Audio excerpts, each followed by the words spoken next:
Well, what is going on, everybody? Welcome, everybody, into the Overreaction Buffalo Sports Show on the Overreaction Sports Network, powered by Believe.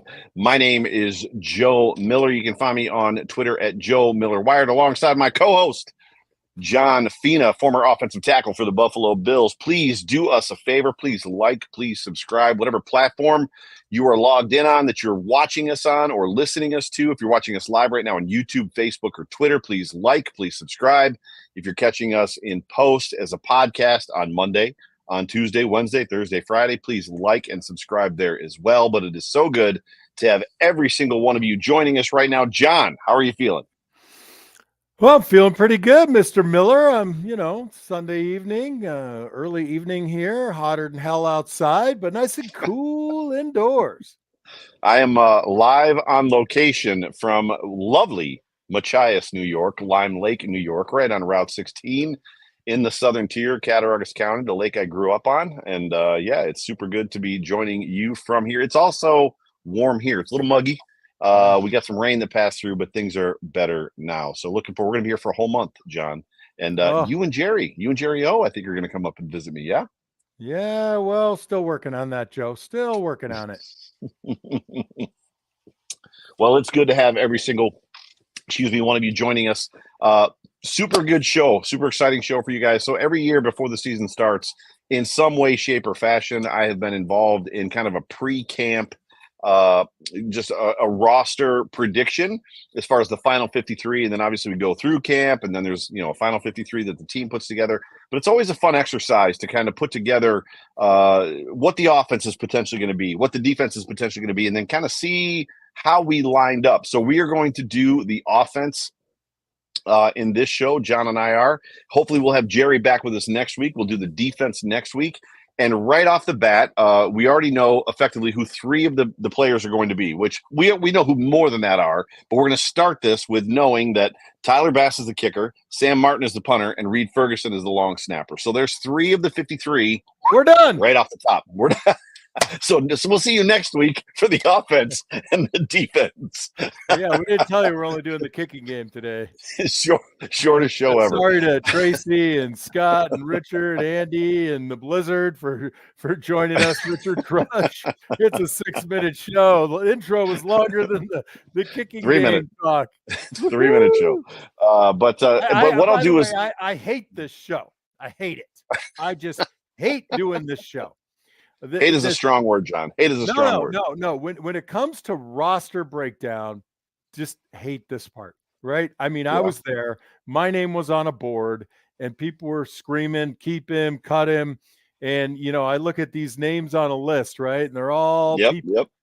And you just, you hurt for them. Some of them, just they're not going to be around. But damn it all. I don't want to be the one that makes the decision. I don't want to be that guy. Well, somebody has to be that guy, and we are talking hypotheticals, and we're talking best guesses, and we're talking just what's the word? What's the when you're yes, that word, the old adage as far as that goes. We're looking off into the future. We're prophesying, if you will, who we think the Buffalo Bills are going to be keeping on offense.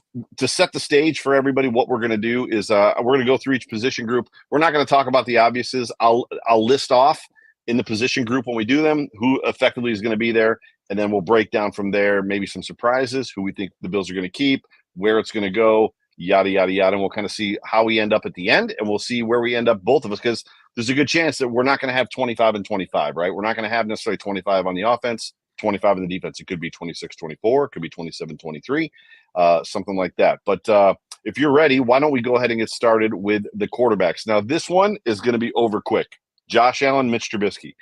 The question I would pose to you, because I don't see the Bills keeping a third quarterback. They have not kept a third quarterback, I think, since Josh Allen's third or fourth season in the NFL, maybe third.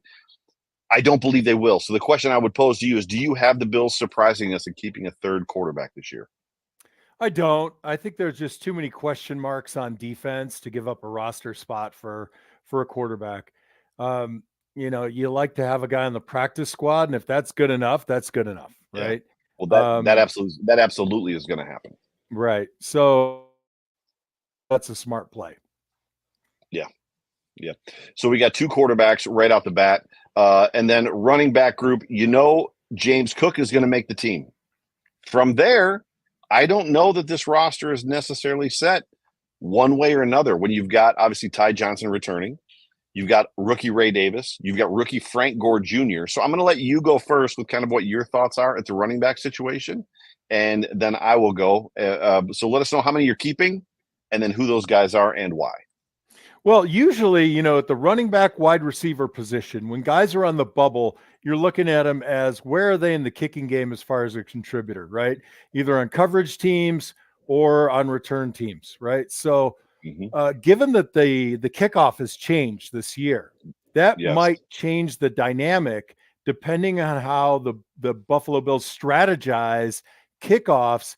Do they want to go heavier on defense or do they want to go heavier on offense, right?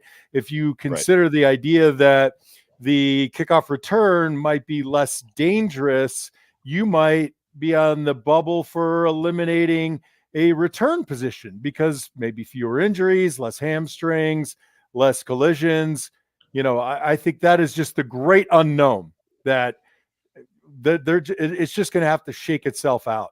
Right. Because we can't look at the other league, the Boy Scout league and see what they do. This is a different form of football. Man, I didn't even have Frank Gore Jr. on my depth chart. You threw that curveball at me. I think, it's just hard for me. I like the idea of Ray Davis and Frank Gore, but you need to have veteran leadership. And I think Ty Johnson brings it. So if you're going to keep 3 active running backs, if you can get Ray Davis involved in special teams somewhere or Frank Gore, I don't know that they're overly committed to Ray. He was a draft pick, right? Frank Gore was not. So you always want, maybe not always, but historically you see teams keep the guys that they drafted, right? You want to look good. You don't want to let a guy go. Right. So if you keep Frank Gore and you let Ray Davis go, the question is, well, why the hell didn't you draft Frank Gore? What's going on in your scouting room?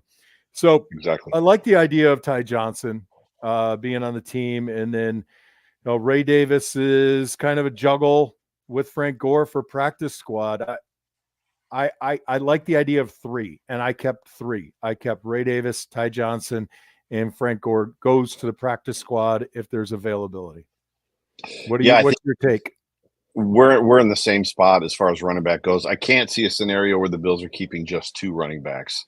So then it's going to come down to, is it 3 or is it 4? And I went heavy in another position group to allow myself, some movement or some opportunity there to kind of experiment and see. And I got tight and short in another position group that might be a little bit of a surprise. But I've got 3 as well. And I think the question for me with Frank Gore was not drafted, to your point. He's an undrafted rookie free agent. Ray Davis was. Ray Davis is a little bit older. There's a lot of great expectation with Ray Davis coming out of college. A lot of Bills Mafia is high on Ray Davis. For me, the question mark is, and it's a surprise to me that Frank did not get drafted, is the fact that he is Frank Gore's son and he is a legacy player. What is it that he's been coached up to do? What is he trained? Is he going to come in with a head start in pass protection, which to me, pass protection is one of the most vital things that you're going to get from a backup running back, right? I mean, James Cook has to be adept at it, but there's an aspect of Ray Davis is going to have to know how to do it. Ty Johnson is going to have to know how to do it, whoever else. But when it all comes down to it, I'm in the same exact boat you are. 3 running backs for me: James Cook, Ty Johnson, Ray Davis. I don't know who starts over who. I liked Ty Johnson a lot last year. I agree. He hit the ball, he was shot out of a cannon.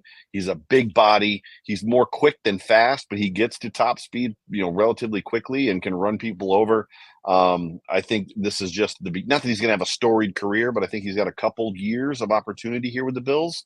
But I'm basically Cook, Davis, and Johnson as well. Not sure who is depth chart wise second and third between Davis and Johnson. And then I would love to see Frank Gore Jr. on the practice squad, maybe unseating Ty Johnson next year or the year after, right? Yeah, I had a comment there, but Scott Blakely jumped in with this super chat and He's taking us off. We're going back to the kicking game, Scott. What's happening, man? Thank you so much for the super chat. Being that Browning kicks and punts, any chance he takes both positions? I know it sounds crazy. Stay open to it. Scott, I love your energy, man, but not going to happen. Punters and hamstrings, totally different. I think pressure cooker on a kicker than a punter. And it's a completely different thing, I think, just to, warm up and practice and kick field goals than it is to be in a game situation. I like where your head's at. I know you're saying save roster positions, but I don't see it happening, Joe. I don't see it happening either. And I had forgotten about Browning being actually in camp, believe it or not. So now I'm going back through to see if I made a mistake just about the Sam Martin. I believe, let me check my depth chart. Sam Martin's there. So is Browning. Yeah. Okay. Just wanted to make sure, just confirming what came out of my mouth. But no, I think the Bills have way too much invested in Tyler Bass. I think McDermott, as much as Bills Mafia is a little bit on edge, I think McDermott trusts Tyler Bass still. So I don't think there's a situation. I mean, there might be an opportunity for Browning to sneak in under Sam Martin to give you leverage as it pertains to if something happens with Tyler Bass and you begin to lose trust in him or faith in him, but he's going to have to come a long way. And the reality is kickoffs aren't really the problem for Tyler Bass, right?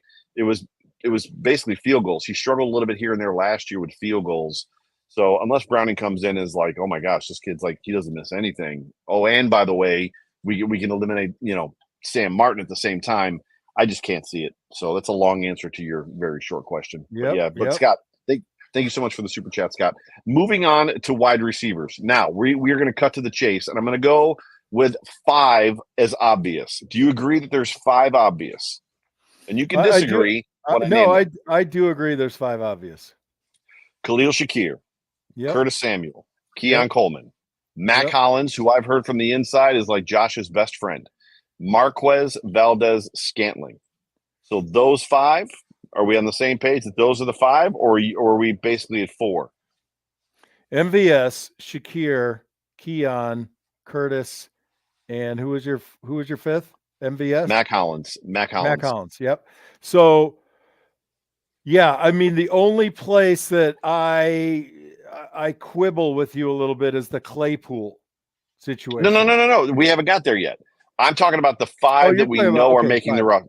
5 are making this roster. Okay, these 5 for sure are making the team. Right. So then up for grabs is Claypool, everybody else, Shorter, Hamler. Yeah, I got to be honest with you. I mean, I'll go first. I'm keeping 7. So as surprises go, I'm keeping 7, and a big part of my 7 that I'm keeping is because of another position group that I shorted a little bit. And I think it comes down to 2 things. Number 1 is the new kickoff and kick return game. Generally speaking, a specialist inside the return game kept one of those spots. So you're keeping an extra running back that's a specialist, or an extra corner or safety that's a specialist guy, a Saran Neal type guy, somebody like that. But for me, I took 7, or I kept 7 here. So obviously the top 5 that we talked about, I'm keeping after that Chase Claypool. I think he makes this squad, and I think Justin Shorter makes this squad as well. All right, let's move on to tight end, because you and I matched up exactly. I mean, it's that's the same thing. Yeah, well, what was the reason that you kept? I can't believe you kept 7. Why did you keep 7? I just think you got to keep the competition high. You got to keep the rotation. I'm always worried a little bit about guys, tanking a little bit. And you're like, hey, look, we can only get to the ball to one guy per play. You're a wide receiver. We still have tight ends and running backs we're going to throw to. And if you're going to get all pissy, you know what? We need another guy. We need another guy, another veteran, another guy with experience that we can plug and play. And that's my take on it. But again, Xavier Johnson, he doesn't really fit a role as a rookie for us. Andy Isabella also. I think those guys may be practice squad. I just, beyond that, nothing really blew me up here. Hamler he's my big question mark, right? So I stick there. I think maybe I think maybe Shorter and Hamler are really kind of like fight that out for my 7th spot. Yeah, to me, I mean, Justin Shorter, I don't feel like they ever got a good look at him. He obviously was a draft pick. Agreed. He's got a 97% catch rate. He's a big body. He reminds me of Keon Coleman light, if that makes any sense. So all of that we love about Keon Coleman, I think Shorter has a lot of those same abilities without maybe the flash, right? Without maybe the big personality, without kind of being that guy. But it comes down to the reason I kept 7 wide receivers for me is the next position group, tight end. And, you know, when you're looking at the tight end spot, obviously the top 2, Dawson Knox, Dalton Kincaid. And that's all I've got the Bills keeping. I literally have them only keeping 2 tight ends. I love Quintin Morris. I don't feel that it's not that I don't feel that Quintin Morris has a place on this team. I think he does have a place on this team. I just feel like it's a situation of if the Bills want to run 12 personnel, they can. And if something happens to one of those 2 guys, you're gonna put somebody on the practice squad, whether it's Quintin Morris or somebody else. You're gonna sneak somebody through the, if not 2 guys in the practice squad. But to me, if you're in game, depending on how many wide receivers you dress, we have talked ad nauseum about the size of these wide receivers. Josh Allen is going to have a lot of big dudes to choose from, including a guy like Chase Claypool, which to me, and I'm not saying it's easy, and I'm not saying that anybody can just do it, but if you've got to finish a game with 1 tight end, to me, there's an aspect of like other big guys out there that can potentially fill that role until the next week when you can get the guy in the practice squad up to speed. So I've got only 2 tight ends being kept, the 2 obvious, Dawson Knox, Dalton Kincaid. Yeah, look, I like where your head is at. I just don't like. I know we got bigger as a wide receiver group, and I love that. Right, I love those big bodies, the push off, the separation. You know, the ability to go up and make contested catches just by virtue of your size, creating space. I still have Quintin Morris making the team. If I were going to drop Quintin Morris, I would not be thinking about going to a different offensive set. I'd be thinking about moving David Edwards out to that tight end position for a heavy play, right? So that would be my argument for only keeping 2 tight ends.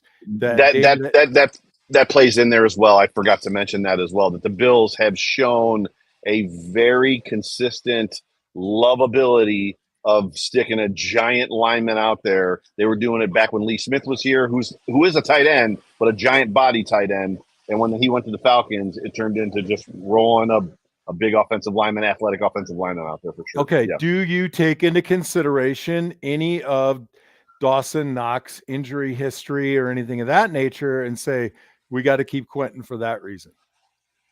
I don't think so. Okay. This is a tough spot because for me, I went short on the offense because I feel like there's way more question marks on the defense. So I didn't go 25-25, right? So no, I want to have those. I want to have those extra seats on the defense. And the hard part about this year is the fact that we really don't know what to expect from that special teams play, from that kick return and kickoff coverage stuff. Now the punt coverage and the punt return is. And you might be able to speak to that. Can you speak real quick from your experience? It doesn't feel like it's the same personnel punt return to kick return. The gunners on the outside might be the same, but a punt return situation, or when you're punting, rather, not a punt return, but when you're punting, you're rolling mostly your offensive line bodies out there, right? And you got a couple gunners on the outside or one gunner on the outside. Whereas kick return is linebackers. Whoa. Go ahead. Wait. Offensive line is off in both punt and punt return. Not all of them. It seems like there's guards out there and there's some backup tackles out there and stuff like that. On punt team?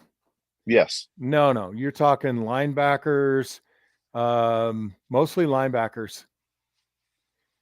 For punt team, not punt return. Punt return. Really? Did you mean D lineman? You might see a D lineman or 2 staying on the field on punt return. No, that's for sure. You see, it's usually more than 2, but yes, they're trying to clog up that middle. No, I want to get off the field if it's 4th and long. We're punting. I'm off the field. You don't want me out there anymore. Sounds like a John Fina problem, not a team problem. So I guess the question is it really going to make a difference, the change in the kick game? If the punting game stays the same, are they the same guys? Punt and punt return will stay the same mixture of guys. It's only kickoff return and kickoff that's going to change, but we're not certain how that will change. Right. But that's what I'm saying. Are those personnel guys the same guys? Oh, okay. I think I misconstrued your question. I think likely they are. I think it's been a long time since you've seen the most you ever saw offensive linemen on kickoff return was 2. But you haven't seen that for quite a while. I wish I paid more attention. Obviously, I know who's snapping the football, Reed Ferguson, right? Reed Ferguson. We're not counting him as an offensive lineman, though. He's a specialist. He's a tight end. He's technically a tight end. Yeah. I know that there's gunners out there. There's obviously a halfback, right? There's somebody in the backfield, which last year was DeMar Hamlin. It's going to be interesting to kind of see. I'm going to have to pay more attention because this is honestly an area that you paid attention to the specialist guys that are the keeper guys that like make the tackles downfield. Those are the guys you keep. Well, Taiwan Jones. I think the smartest thing you can do is just watch a couple of preseason games.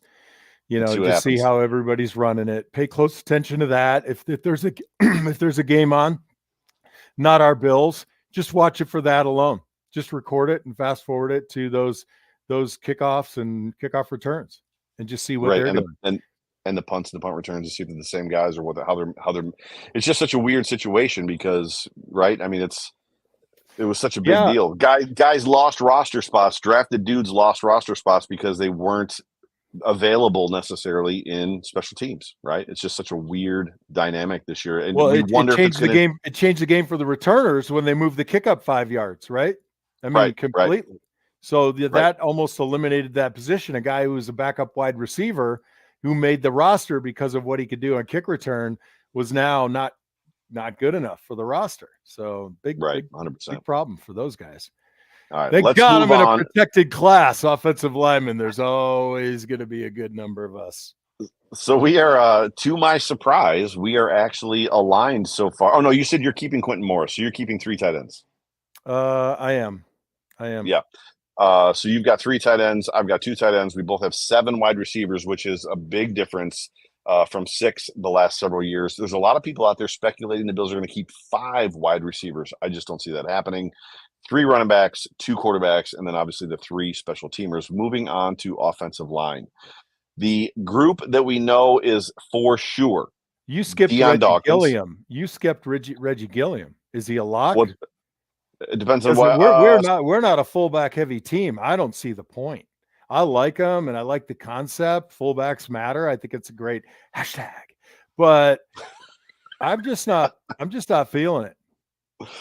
So Reggie brings more value. He's another one of those special teams guys, right? Reggie brings a lot of value. But you want to load up on defense. That means more corners, more safeties, and more linebackers for kicking game. You are 100% correct that I omitted Reggie Gilliam, who is listed as the fullback. I completely glazed straight over that. I got to tell you, I'm going to tag you on an X post. Joe Miller, fullbacks don't matter. Don't do that. Me and Reggie are bros, but we're all right. We're on offensive line now. No. It bears having the conversation, and I'd like to know what the people in the comment section are talking about as it pertains to Reggie. Just because I don't have the ability where I'm at, I don't have multiple screens. Well, everybody says he makes the team because he's a kicking game player, but I think that we need another linebacker. I don't think that the value add on offense offsets the need for the position on defense. I'm getting a lot of that, pseudo tight end. He's going to make the team. I don't know. Reggie has not played tight end in a very long time. So since they moved him to that fullback halfback role, he's not played. I think it's that flex position, the slot, the tight slot, or whatever you want to call it. Well, the reality is Reggie Gilliam making this football team strengthens my argument for keeping 2 tight ends. It does. But I'm letting him go and keeping Quintin. Well, then you let him go. I'm going to keep him. So you've got Quintin Morris. I've got Reggie Gilliam. Dude, don't tell his mom on me. if she shows up at the Mafia house this year with Dion's mom and some of the other parents, I'll let you know that I'll make sure you know when I tell her that you cut him. So moving on, this is a great conversation. Moving on to for those of you that are joining us late, John Fina, Joe Miller, Overreaction, and Buffalo Sports Show, talking about roster projections for just the offense pre-camp. Way too early roster projections, which John has admitted he hates because he doesn't like being the bad guy. John doesn't like being the bad guy. He doesn't. He wants to be the good guy always. Yeah. Well, I just don't like cutting people. I want to keep them all, baby. I want all 72. Raise the cap by 21 million. We're good. I think it was 90 at one point, but yeah. Anyway, let's wrapping up and finishing up with offensive linemen. Now, the obvious, and we may disagree on the obvious. I would love. Actually, I'm going to let you select the obvious guys. I don't know what the number's. At least 5. There's at least 5 obvious guys, but I think there could be a little bit of like maybe that's not the obvious guy inside the 5. So okay. Where are you on the? You're talking about outside the starting 5. You want to pick 5 guys to keep? No. I want to know who we know this group is making it. What is the number? Is it 5? Is it 6? Is it 7? Yeah. We know these guys are making it. I understand what you're saying. All right. I got it's a lot. 9. So you've got 9 guys total, but how many are the non-debatable ones? These guys are making the team. 8. You got 8 guys for sure making this team. Well, I don't know that I've got 8. Maybe I do. Yeah, I got 8. Well, I've got Deion Dawkins, David Edwards, Connor McGovern, straight down the line, right? Osiris Torrance, Spencer Brown, right? Lyle Collins, that's 6. Van Pran Granger is not going anywhere, right? We know that for a fact. So that's 7. And after that, I think it gets a little. It does. I think it's 7. Right, but no, I think Kevin Jarvis is a lock. Really? 6'6", played 14 games at tackle in college, left tackle, right tackle, guard. I think when you look at the tackle depth problem, and it is a problem, Ryan Vandermark, I just don't see it, right? You got Lyle Collins, is a little bit older, so you want to be able to have 2 guys that can play both inside and outside. I don't see Vandermark. I just don't see the versatility. So I want to keep Jarvis. Collins could push to play left guard, which I guess pushes David Edwards out to be maybe a swing tackle, right? Potentially. Yeah, I like Kevin Jarvis's range. And the hard one for me was Alec Anderson over Vandermark, right? Because he's a 4-position player. Everything but left tackle. I have Alec Anderson making this team along with Tylen Grable, who was the 6th-round draft pick. That's the kid from Britain, right? I think so. Yeah. No. That's the kid from maybe. Hang on a second. Yeah. Tylen Grable. That's the giant rugby player from the UK.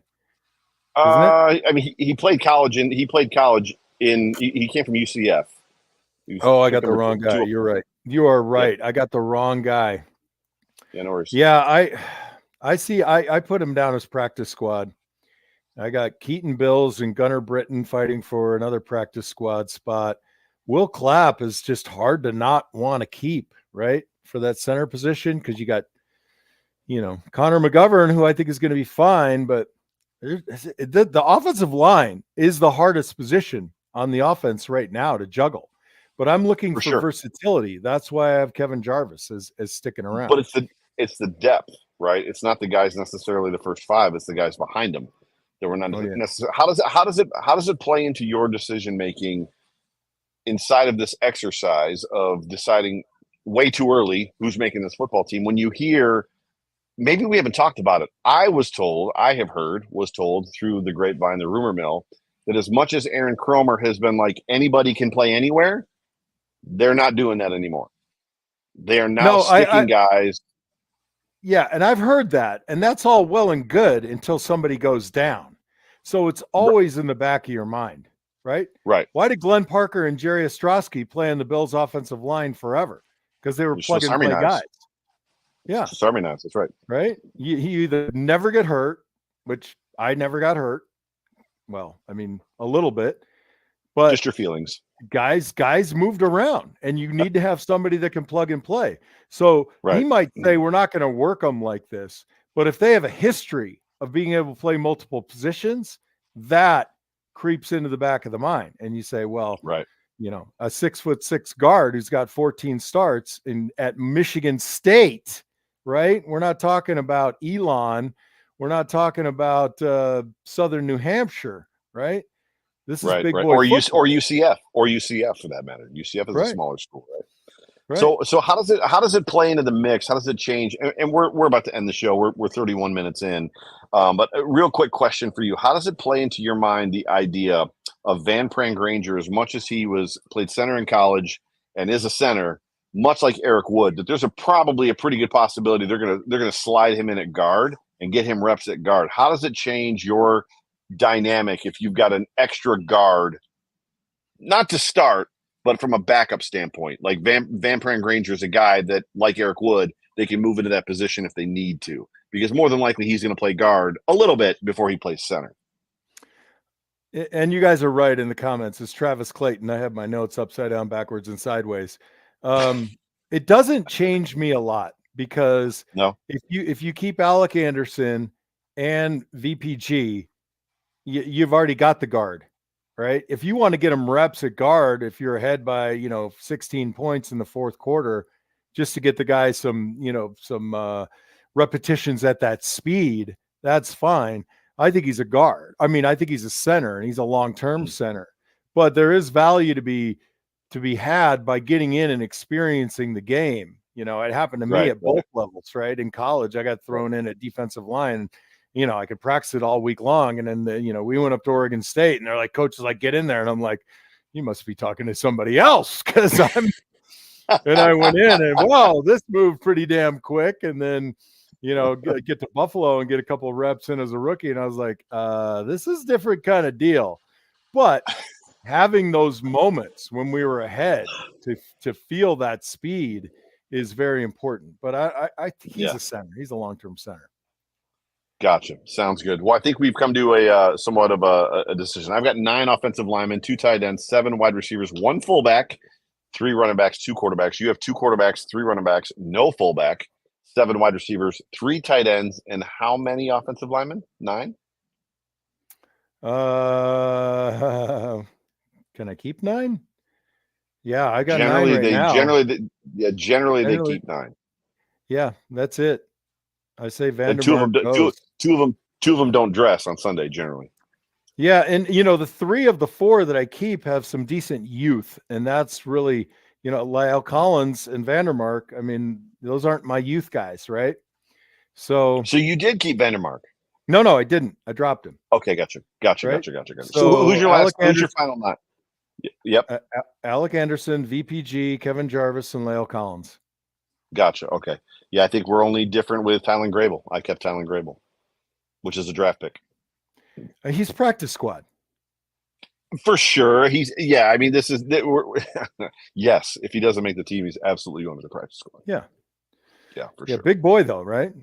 I don't know. Big. And that's the whole thing. I mean, we still have to get through training camp, right? You get one twisted ankle, you pull one hamstring, you have one shoulder injury, and you're hiding on the practice squad hoping nobody picks you up.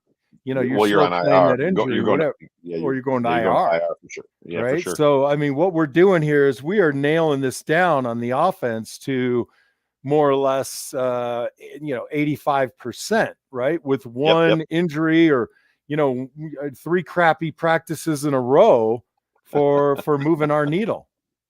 Right.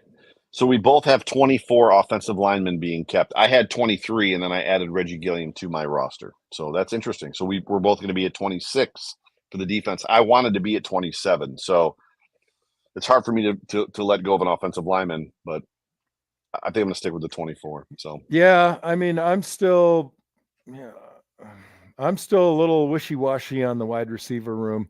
I know we want 7. That's a lot. It's a lot. Again, if I were to give one up, though, it goes right to linebacker or defensive end. Well, Matt Collins is traditionally Yeah, Matt Collins traditionally has been a special teamer, if I'm not mistaken. So, and Justin Shorter potentially is going to come out and play special teams as well. So Claypool. So they've got big bodies there that are going to effectively maybe take some of those spots from some of those linebackers to play special teams that you're talking about. So 7 isn't outside the realm of possibility, and it opens a door and a window for them to get a good look at who's going to not only are they going to roll with this year, but what does next year look like, right? Because at the end of the day, they've got to figure that out too. This isn't like, oh, we've got we've got our 5 for the next 3 years. They don't, right? And I don't know what they do with that. I don't know if they still have the $11 million left, but there's some running backs out there that I really like. Joshua Kelly, Dalvin Cook, because Latavius Murray could come back. Kareem Hunt, not too high on Matt Breida, but Darrington Evans is no. I mean, App State, that's a good football school. They crack heads down there. Yes, so there are some good dudes still out there for sure. So I'm going to go ahead. I'm going to get us up out of here. John, any final comments on this exercise that we did for this episode? No, man. I just, I came in hating it. Now I hate it even more. I despise you to the nth degree. For making me do this and not having Jerry O with me as sort of like a buffer. Look, I'm just excited. I'm excited for all of these guys. It's like the greatest opportunity of your life to play in the NFL. It's the best damn sport on the planet, even though Spain beat England today, which was really cool. I don't know if you watched it. It's almost as good as water skiing or hanging out at Lime Lake with Joe Miller. I unblurred the background for those that are listening via podcast, so they can everybody can see the lake in clear vision. But yes, this has been an interesting exercise. I'm going to make you do it again next week. No skipping out. So, thank you to everybody that has joined us. We appreciate you guys. The season training camp is right around the corner. I didn't even think about it. The overreactionbuffalo.com, www.overreactionbuffalo.com is going to launch this week. We were actually hoping it was going to launch Friday. It did not, but the new website for Overreaction Buffalo is going to launch sometime this week, hopefully tomorrow. You're going to want to pay attention to what's there because we put a lot of thought around what we wanted to do with this website. It's obviously a home for all of our content as well as a home for a lot of other stuff too. So I'm trying to tease you a little bit so that when you see the links go out and you see the information go out, you go there and you snoop around and check it out. And there's also more to come. So there's a lot of stuff that we want to do with that website. So stay tuned. Overreactionbuffalo.com is going live this week, which we are super excited about. And also we have Mike Girardi, formerly with NFL Network, on Tuesday for On the Beat to talk about the Patriots. So you're going to want to stick around for that as well. So mark your calendars Tuesday. Mike Giardi, who is a Patriots beat reporter. I think the Boston Globe or the Boston News, but formerly with the NFL Network. He was in Buffalo for a very, very long time, several weeks during the whole Damar Hamlin thing when that was going on. So he was here basically reporting every single day from Buffalo when the Damar situation was going on. So, but ladies and gentlemen, thank you so much for tuning into the Overreaction Buffalo Sports Show on the Overreaction Sports Network, powered by Believe.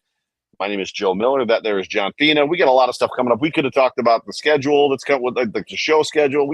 Stick around. Like there's so much stuff to talk about. We just don't really have the ability to talk about all of it. But yeah, keep tuning in. Keep hanging out with us. We love you guys. We'll talk to you soon. Go Bills. Go Bills, baby. Go Bills.